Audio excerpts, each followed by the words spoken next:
at Humber College and a digital content creator for Life at Humber. So welcome to today's We Got You Live chat. This is totally new for us, so forgive us if there's any technical difficulties or something happens with the Wi-Fi or something. But also, if you're watching this video on the replay, let us know in the comments by saying replay. But just to begin, let's have folks introduce themselves. Let's say their role at Humber, their preferred pronouns, and whether Starbucks or Tim Hortons. What team are you on? Sammie, you want to start us off? Sure.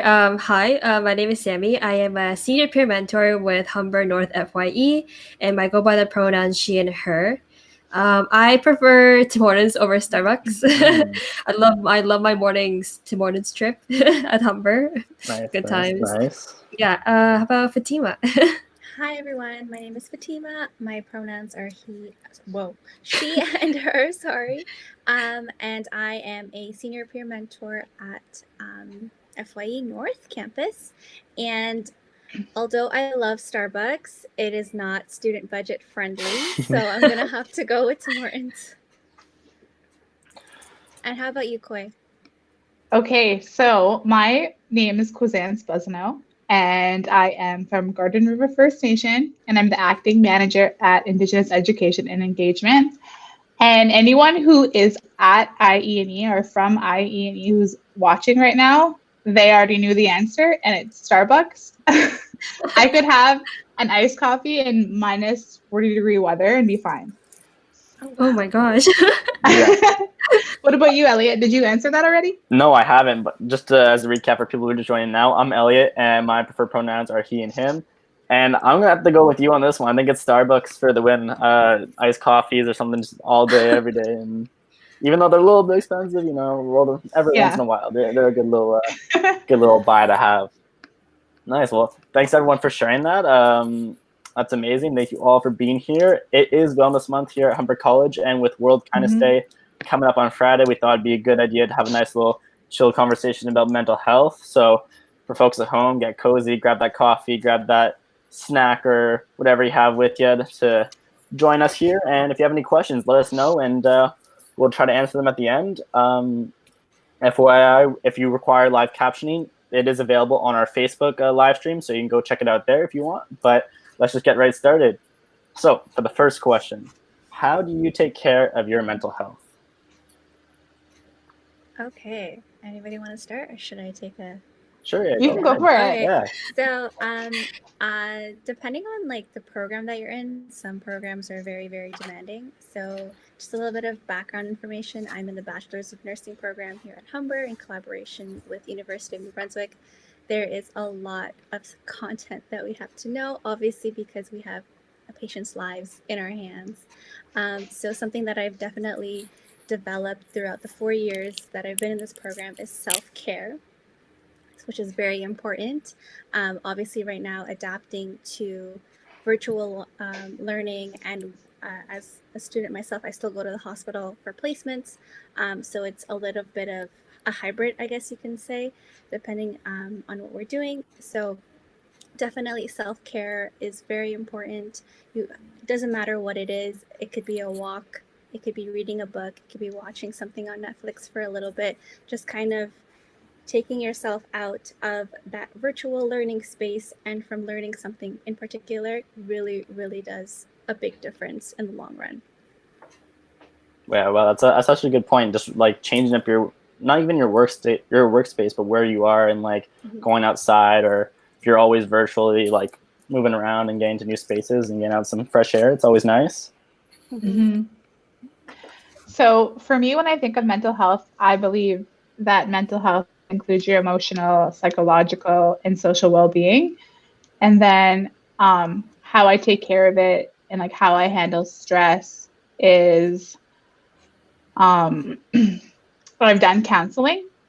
And so I was doing counseling for about 2 years, and ever since the crazy life that we live in now, I started seeing a registered therapist.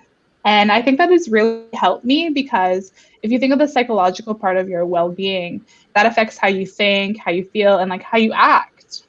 So that's what I've been doing, and that's how I take care of my mental health. But just like that was said before, an example of getting out, going for a walk, and being active, because sitting and staying in the same place can really be detrimental to you. For sure. Yeah, for my program, I'm in 3D animation, and with us, before everything turned online, we were always all together on campus in the labs. We were like supporting each other with our work, but now since that stuff is not available to us, for us to like really stress, we get together online and talk about it, share the work that we did. And it always feels so much better to talk with someone who's doing something similar with you, and you can share the stuff that you've been struggling with, and they can show you advices how they coped with, and just be able to connect with people in your program and in your program or similar faculty that have done something similar with you, and they can share some advices. That's been very helpful with coping with mental health and schoolwork. Yeah, for sure. Thanks for sharing that. One of my personal ways actually is through exercise. That's just how like I've grown up. I've grown up playing sports. So anytime that like even in high school I get all stressed out, I have so many classes or whatever, you're like, no. And then I just go play hockey or have like that game or soccer, and I just go play sports or even work out, and just the hour of not thinking about that. And as we're saying before, like putting yourself in a different space and just having almost like clear-mindedness, just playing the sport and only focusing on that is really helpful for me at least. So I find even now with everything being online, if I just go and do a run or workout or do something to be physically active, that's very supportive and helpful for me personally. Yeah, so for sure. You haven't put on any COVID weight for sure. Yeah, you gotta stay healthy and active during these times. Nice. Well, we can move on to the next question then. Do you think there's still stigma around mental health? And if so, how do you combat it?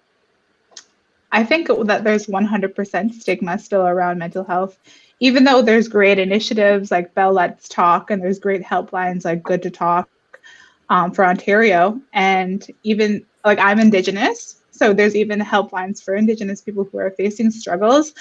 There still is a stigma around it. And I think like the first part of the stigma is people think there's a financial burden and they don't have enough money or like resources.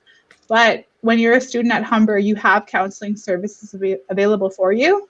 So there's not that financial burden. I think the only burden is you might have to wait a day to get an appointment, but that's it. So I really think that we can all combat this stigma by admitting things like we go to counseling, we go to therapy, because when we had talked earlier about talking to our classmates and feeling the same way, that's still the same thing because we're validating each other.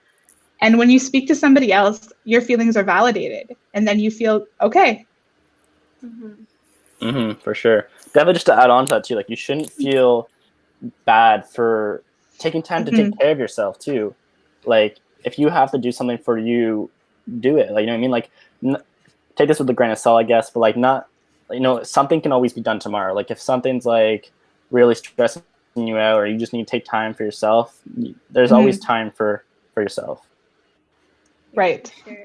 I feel like throughout the last few years, especially like coming from a medical background, there has been a tremendous improvement in services that are available for individuals to seek out and get that extra help that they need, because like I said, there is stigma, but like there has definitely been a good improvement exponentially, I guess, and it's just good to address things. And whenever you like, especially like your loved ones, friends, family, you, depending on how close you are, what type of relationship you have with them, you can kind of get some sort of energy from them where you know that they may need an extra hand here or there, or just kind of take into the corner and speak with them, or check up on somebody every now and then just to make sure that they're doing okay. Yeah, I definitely agree on that part too. And what's been really helpful for people to actually reach out saying for counseling and everything like that is when people around them also, be able to open up to them as well, which also gives other people who's not really comfortable with opening up at first, will also help them to share their thoughts and feelings as well, and then not feel too shy about not seeking, having to go to counseling and everything. And maybe that helped a lot with people, making it more normal to see counseling and therapists, and for them to get help. Nice, yeah. Sorry, 1 second here. Bless you. Okay. Yeah. Yeah. So, thanks for that. If you want, we can jump on to the next question. I had something I wanted to say, but just went right past my mind. So we'll just keep on going here, and then if it comes back to me, then I'll jump in. So what's one of the simplest ways to connect your wellness is to connect with your inner child. So I want to ask everyone here, when was the last time you connected with your inner child, and how has that made you feel? An example, this could be like playing outside or doing something as simple as like jumping in leaves or coloring or tag or like rolling down a hill. I'm thinking. So for me, I guess, like for my inner child, since I grew up in Garden River, or my inner child grew up on a reserve, so I was surrounded by like trees and dirt and rivers and like forests. So for me, how I connect to that inner child is I go for walks every day, like in the morning or on my lunch. And I'm really lucky the place that I live in Toronto is surrounded by parks. So I go walk through there. But also, just like you, Elliot, I grew up playing sports. So I love going to the gym. And I think that when I go to the gym, it gives me like a level of confidence that like I just killed this workout. And that helps me. I know it's not playing outside or rolling in the leaves, but that's how I connect with my inner child. Nice, because the part of the inner child is just not taking yourself too seriously. It's just having fun for the sake of having fun and not worrying and being in that sort of moment. And that's what we're trying to get across here. It's okay to have that inner child and what that makes you feel like. For myself, I don't really know when the last time I did something very, like, I don't know. I can't really recall anything, but something that I can kind of relate to is my current placement. I'm on a mother and baby unit, so I'm with lots of newborns, little humans, so they're super cute. And whenever I do my assessment on them, I'm talking in like baby voice and I'm saying bizarre gibberish things, which is funny because it's cute. And it also like shows like the parents that are obviously in the room as well. Like they're like, oh, like what did you just say? I'm like, I don't really know, but it just kind of came out. Exactly, that's it right there. It just reminds you to just enjoy what you're doing and be in the moment. For sure. Yeah, and then for me, I grew up, I love doodling, I love drawing since I was really, really young, and now I'm also in the career field, but now it feels a little bit different since, you have to make everything look very like professional looking, and sometimes I want to go back to just chilling and just going whatever that comes to mind, and every time when I do that, it reminds me when I was really young, just drawing whatever that came to mind, with a character or like a little story I came up with, and every time when I do that, it just feels so like stress relieving, feel like I'm like back when I was younger. Nice. Yeah. One of my personal experiences with this actually happened, I would say probably about a week ago, when it was a beautiful day and all of a sudden it just started snowing. Anyone remember that? It was like a week and a half ago, maybe it was a Sunday night. And I remember this, like I was a little bit stressed with school and I had like a lot of things going on, and then it just started dumping snow outside around like 10 or 11 o'clock. I really went to my roommates. I'm like, it's snowing outside. Let's go outside. So we went outside and we just like had a little snowball fight, made a little snowman, and we actually put him in our freezer, and we still have him right now. And it's just like, it's just a funny moment, right? It's just to get you out of like what you're thinking about. And it's very good for my mental health to do those type of things sometimes, where you just have fun. You don't care what's happening. You just go for it. Yeah, for sure. Yeah. It's a funny story. Let's see how long your snowman lasts. That's gonna be natural and interesting. One of my roommates actually almost tried to throw him out. Like, we're out of space. We just got groceries. We had to. I'm like, no. We put him in a little mini freezer in the top of the fridge. So we'll see how long this day. And like we mentioned earlier, moving on, it's World Kindness Day this Friday on November 13th. So what are small gestures that we can all do to bring kindness to our virtual worlds?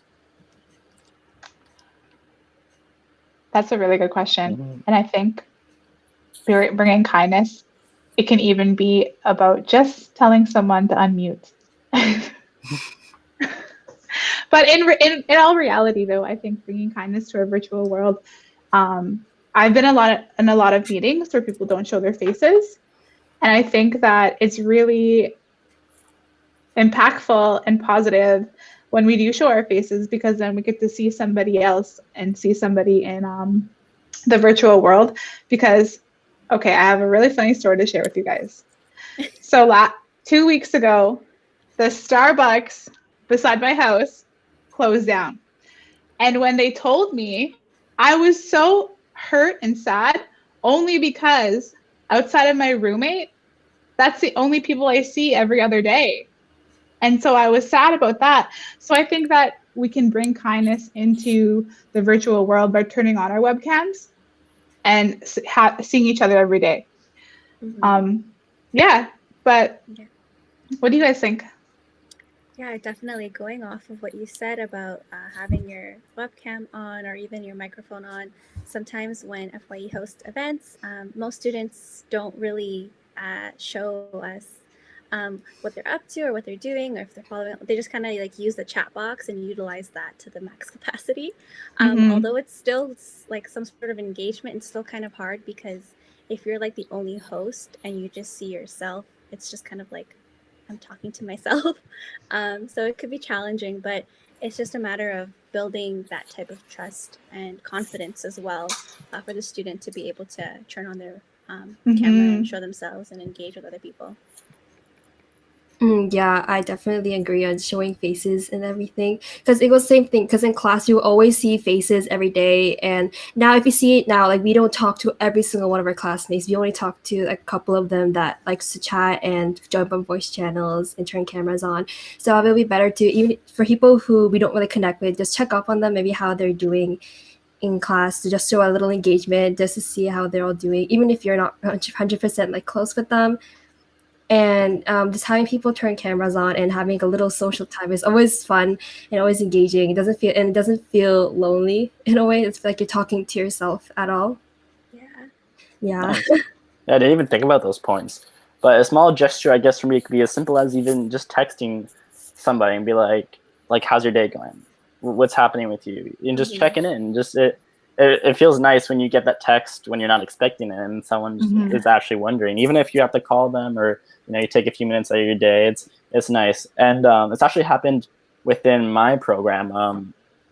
Someone in our group chat literally just posted, if my door is like open, if anybody needs anything, there's not a time that coffee can't be brewed and we can have a chat. And it's a very nice like support of knowing that people around you care and you can reach out to anybody.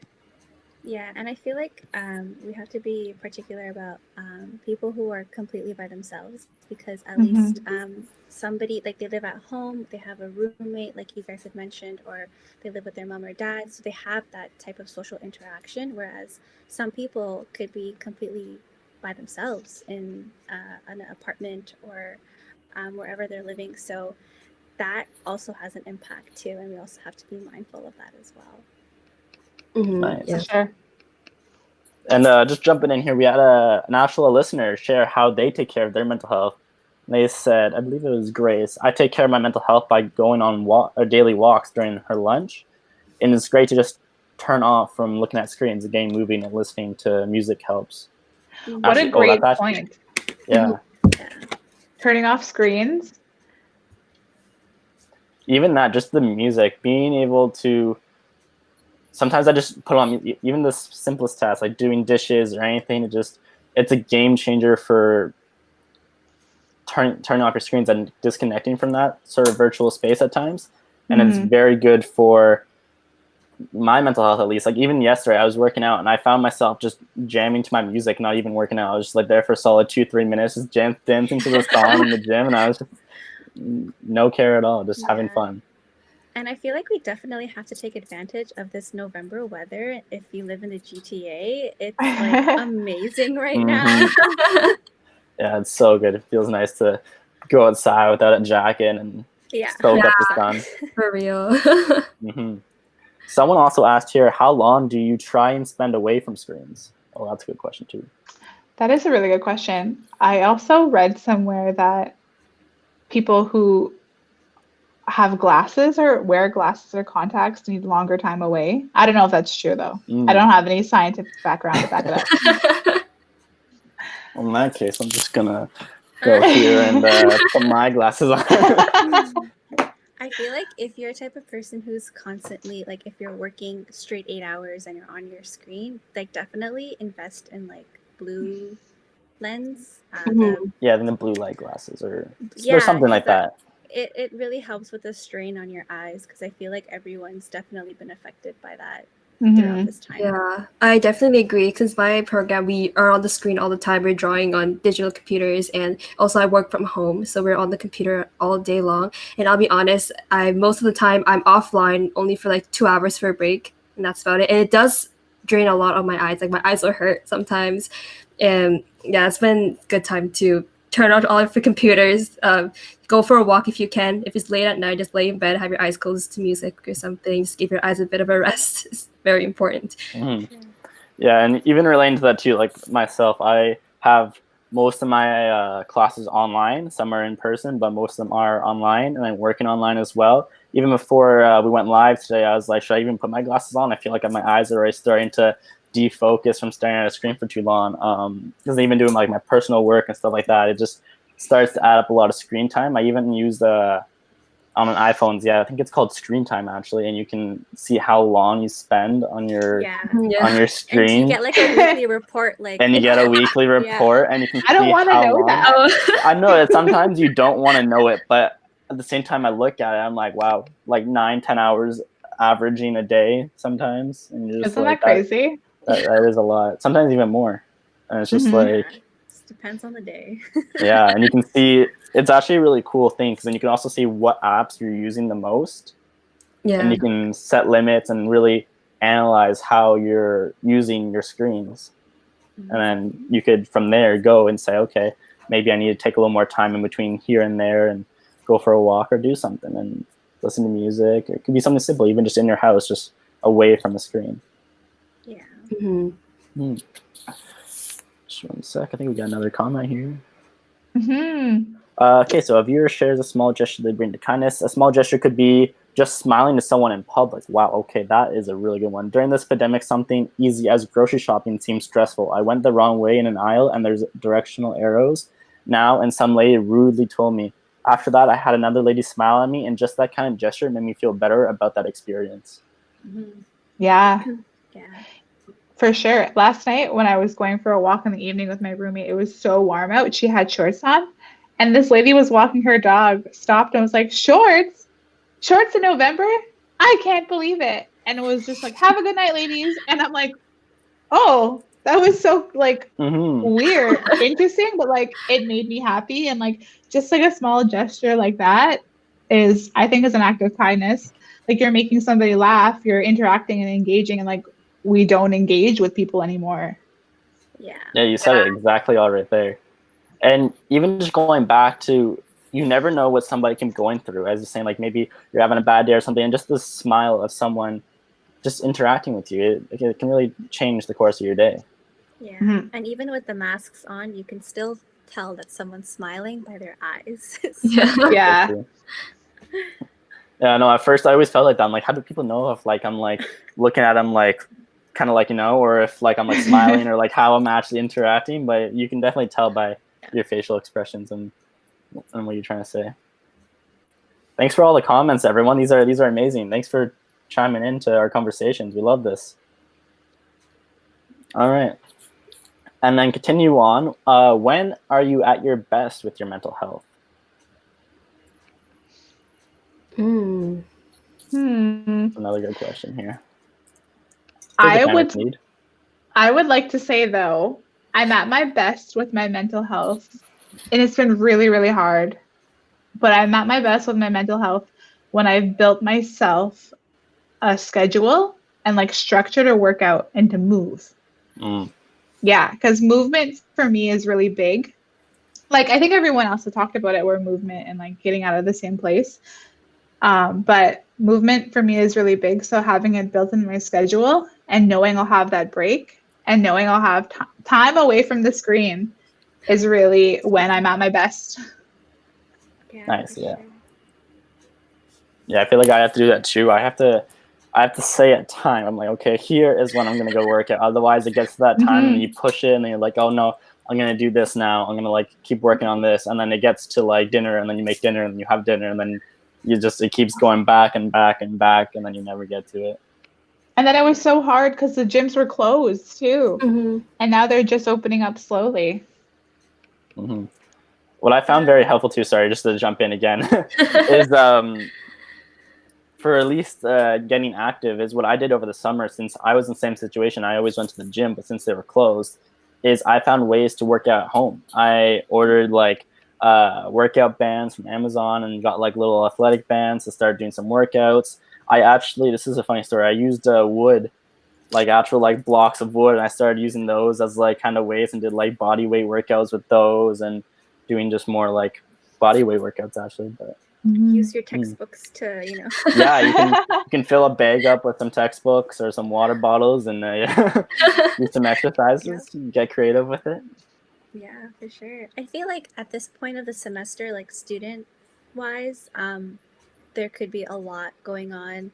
There was midterms that had just passed. There could be big assignments, big projects, final exams just around the corner. So for myself, it's just about staying on track, being on top of your week to week readings, because we get bombarded with thousands of readings, and ensuring that you're ready for class. Because if I'm not ready for class, then you're kind of lost, and then it adds on stress because the professor could be talking about something and you're just like, oh my God, I don't know this. I can't put my input in it, and I can't ask the professor for further clarification because I haven't even read the content. So scheduling is definitely something that's really important, being on top of things. And I'm not going to say that every student is perfect. Not everyone is going to stay on top of things, but to try your best to keep up to that schedule is also an achievement in itself. Yeah, I definitely agree on the time management. Make sure you know everything for class, not to be stressed out when the time actually comes. And personally, what I found very rewarding and stress relieving is working really hard for the first few days, and then have one full day once you've done everything all to yourself, and that feels extremely rewarding. Like, feel like you worked really hard and you finally deserve like a really nice break, and you can do whatever you want during that hour, during that time, and it feels really nice. Just have to not worry about studying, assignments, work, or any of those things. Yeah, it's just you time. Like I had mentioned earlier on, like self-care is such an important thing. And jumping on that too, that kind of, it's a different part from what I was gonna say, but also that's kind of what I learned through the summer and into the fall, is that it's okay to take those times. Like I used to work myself like as hard as I could, and I wouldn't take a day off. But it's important to take that time to rest and be able to just recoup yourself and have that time off to just as a break. Because if you run yourself straight for 7 days a week all the time, it continually gets at you. So even just an afternoon or a night and say, I just need to watch TV tonight, I just need to sit down and relax or do something, it can actually be more beneficial to get that rest than to keep continually working yourself. And that sort of kind of jumps into what I was going to say about when I'm at my best. Is definitely when I'm eating healthy, I'm making good food, I'm fully rested, and as you guys were saying, folks were saying before, is just when I've given it the day my full effort, and I know that I've tried my best, I've done what I can for this day, and that truly makes me sort of happy at the end of the day, where I know that I put my best effort forward and I've done what I possibly can today. Yeah. And like even trying to avoid like burnout, like if you feel like you're in that situation, there are so many resources that you can look into to see how you can avoid that, or if you are in a situation, how can you come across it and avoid like all that stress. Yeah, definitely. Like reaching out to people is definitely important. It'll definitely help you as well. There's definitely somebody out there who's been through something similar with you and who's also been experiencing something like that. And if you talk to them, they can definitely, help you find a solution, just listen to you and just make you feel just better just socializing with people. Yeah. And even And as it's we're not gonna talking, oh, go ahead. I was No, like, no, go ahead. it's not gonna be the same for everyone. Yeah. Everyone has to kind of explore different things to see what works best for them. So if something fails and doesn't work for you, keep trying. Mm-hmm. It's a very good point. And Sorry, I didn't mean to as cut you off, Elliot. no, that's perfectly fine. That's just sometimes how it goes. And talking about the Humber resources there too, like there's so many things available for you if you're feeling like that. You're feeling burnt out. Maybe you want to get some counseling. We have that here at Humber, and all these available resources at your fingertips, available virtually, online, and you can access them all. So be sure to go check those out if you are looking for some of those informations. And yeah, well, thank you everyone for sharing all these amazing points and this amazing chat. This brings us to the end of our conversation. So thank you everyone who tuned in, and thanks to Fatma, Sammie, and Boyd. So if you're tuning to the replay, again, let us know in the comments by commenting saying replay. This helps us out a lot. And as the manager of Indigenous Education and Engagement, is there anything else you would like to share with our audience? Yeah, for sure. So we know it's tough studying. You guys had mentioned being virtual, but I just wanted to give a friendly reminder that, like you had just said, we have a lot of student services available for you. You can learn them all by visiting wegotyou.humber.ca. Your health and your well-being is our number one priority. So we are here. So here are some friendly reminders for folks listening and watching. Definitely check out Humber Indigenous, our Instagram, our Facebook, our website. We also have other additional programming that's included in all the student services that Humber offers, but we also offer cultural programming, which helps your mental health. But I also wanted to mention to everyone, to help stop the spread of COVID-19, please continue to practice physical distancing. If you don't feel well enough to come onto campus, please stay home. If you are a student returning to campus and experience COVID-like symptoms, you can email covidreporting@humber.ca. For more information about how we at Humber are working to keep you safe, visit humber.ca/campus-return. For all Humber updates, visit humber.ca/updates. And last but not least, feel free to reach out and connect with us anytime. We got you. We're on Instagram. We're on Facebook. So don't be afraid. For sure. Go check out everyone's channels here. We got FYE North, FYE Lakeshore, Humber Indigenous. We have all the resources available, all the social medias. Go check them out. And thank you for sharing. That's a lot of information. Before we end this chat, we can actually just check out those sites real quick, just in case if you want a sneak peek. So we'll just pop those on the screen for you here. Awesome. So this is the Return to Campus page. If you need any information, employee or student, we have it here for everyone to check out. Nice. And the updates page, if you're looking for more updates about COVID and what is happening with the school to keep everyone safe, they will be found here. And thanks for tuning in, everyone. This has been a lovely chat. We appreciate everybody coming live with us. Thank you so much. Bye, everyone. Bye. Thank you. So yeah, with that said, take it easy, Humber, and be sure to follow our Instagram accounts by searching Live at Humber, and we'll see everyone in the next one. Have a nice day, everyone.